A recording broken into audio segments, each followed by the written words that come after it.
राजस्थान में चुनाव होने हैं और चुनाव से पहले सूबे में राजनीतिक हलचल तेज हो गई है।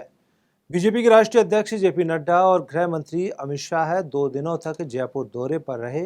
इस दौरान नड्डा और शाह ने कोर कमेटी की बैठक ली और गुटबाजी पर नाराजगी जताई। दोनों नेताओं ने बैठक में ये भी साफ कर दिया कि पार्टी विधानसभा चुनाव में मुख्यमंत्री पद के लिए किसी नेता का चेहरा प्रोजेक्ट किए बिना मैदान में उतरेगी। राजस्थान बीजेपी कोर कमेटी की मीटिंग के बाद बीजेपी के राष्ट्रीय अध्यक्ष जेपी नड्डा और गृह मंत्री अमित शाह दोनों नेताओं ने पूर्व सीएम वसुंधरा राजे के साथ मीटिंग की। दूसरी तरफ वसुंधरा समर्थक माने जाने वाले 7 बार के पूर्व विधायक देवी सिंह भाटी की पार्टी में वापसी भी हो गई है।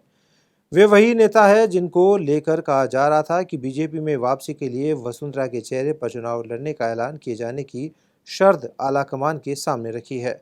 भाजपा की बघेर सेनापति के चुनावी रणभूमि में उतरने की तैयारी और वसुंधरा की लीडरशिप की शर्त रखने वाले देवी सिंह भाटी का पार्टी में वापस लौट आना, सवाल उठ रहे हैं कि क्या पार्टी नेतृत्व ने वसुंधरा को चुनाव बाद के लिए कोई आश्वासन दे दिया है। ये सवाल इसलिए भी गहरा हो गया है कि क्योंकि नड्डा शाह के जयपुर से लौटने के तुरंत बाद ही वसुंधरा एक्टिव मोड में आ गई।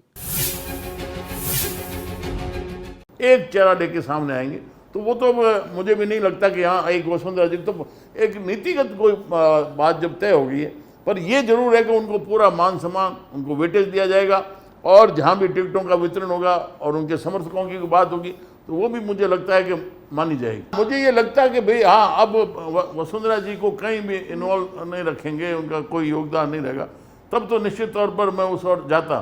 लेकिन अब मुझे जिस प्रकार से लग रहा है तो उनका पूरा पार्टिसिपेशन और जुड़ाव रहेगा और उनका पूरा महत्व रहेगा, तो इसलिए ऐसी कोई नौबत नहीं आएगी अलग जाने की जरूरत पड़े। सवाल ये भी उठ रहे हैं कि आखिर बीजेपी वसुंधरा राजे को क्यों पूरी तरह से दरकिनार भी नहीं कर सकती है। 70 साल की वसुंधरा राजे के पास सियासत का लंबा अनुभव है। साल 1984 में भारतीय जनता युवा मोर्चा से राजनीतिक करियर का आगाज करने वाली वसुंधरा 1985 में पहली बार विधानसभा सदस्य निर्वाचित हुई और फिर पीछे मुड़कर नहीं देखा। वसुंधरा 1989 में पहली बार लोकसभा पहुंची और 2003 तक बीजेपी के नेतृत्व वाली सरकारों में अलग अलग मंत्रालयों के कार्यभार भी संभाले।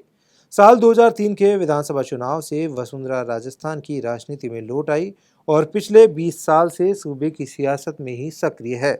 राजस्थान के मुख्यमंत्री अशोक गहलोत के मुकाबले वसुंधरा राजे बड़ा चेहरा है। साल 2003 के चुनाव से राजस्थान की सत्ता इन दोनों नेताओं के इर्द गिर्द ही घूमती रही है। वसुंधरा राजे मुख्यमंत्री पद के लिए बीजेपी की सबसे लोकप्रिय नेता भी है। वसुंधरा राजे की इमेज जमीनी नेता की है। वसुंधरा कार्यकर्ताओं के बीच भी काफी लोकप्रिय है। लंबे समय से सियासत में सक्रिय वसुंधरा के संगठन पर भी मजबूत पकड़ है। साल 2018 के विधानसभा चुनाव में बीजेपी की हार के बाद वसुंधरा की संगठन पर पकड़ थोड़ी कमजोर हुई और पार्टी ने उनकी पसंद को दरकिनार कर सतीश पूनिया को प्रदेश अध्यक्ष बना दिया। इसके बाद पार्टी के बैनर पोस्टर से भी वसुंधरा की तस्वीर गायब हो गई। वसुंधरा ने राजस्थान बीजेपी की बैठकों और अन्य कार्यक्रमों से भी दूरी बना ली थी।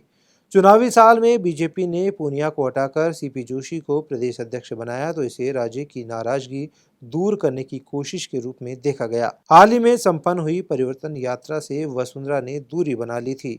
कई जगह परिवर्तन यात्रा में भीड़ नहीं जुट पाई। इसके पीछे वसुंधरा राजे की दूरी को लेकर भी चर्चा रही। वसुंधरा राजे ने सत्ता में रहते हुए महिलाओं के लिए कई योजनाओं की शुरुआत की थी।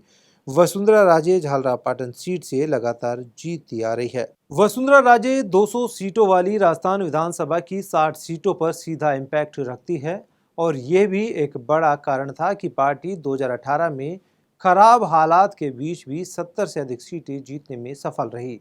बात सिर्फ इन 60 सीटों तक ही सीमित नहीं है। वसुंधरा राजे सभी 200 सीटों पर पार्टी की मजबूत और कमजोर पकड़ को जानती है। उन्हें जमीनी फैक्ट पता है। वसुंधरा जानती है कि कहां कौन सा समीकरण काम कर सकता है। इस खबर को लिखी है मैंने यानी पवन शर्मा ने और कैमरे पे काम किया है दीपक शर्मा ने।